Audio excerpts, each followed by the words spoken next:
Hi welcome back to my channel. Normal idli పిండితో రాగి ఇడ్లీని ఎలా తయారు చేసుకోవాలో చూపిస్తాను చూడండి.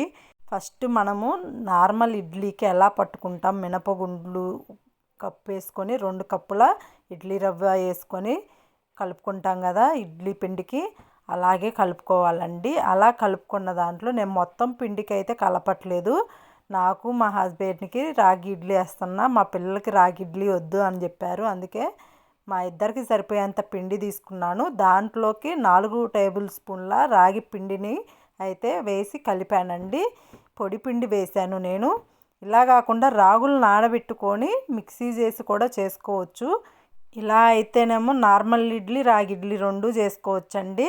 నైటే ఇలా రాగి పిండి కలుపుకొని పెట్టినట్లయితే మంచిగా పులిసిద్ది. అలా పులిసిన పిండిని మనం ఇడ్లీ ప్లేట్లో వేసుకొని ఉడికించుకోవటమే.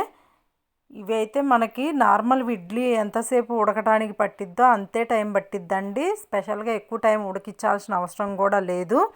కాకపోతే నేను కొంచెం సోడా ఉప్పు అయితే వేసాను మెత్తగా రావాలి అనేసి. నా ఛానల్ ఎవరైనా ఫస్ట్ టైం చూస్తున్నట్లయితే లైక్ అండ్ షేర్ చేయండి, సబ్స్క్రైబ్ చేసుకోండి.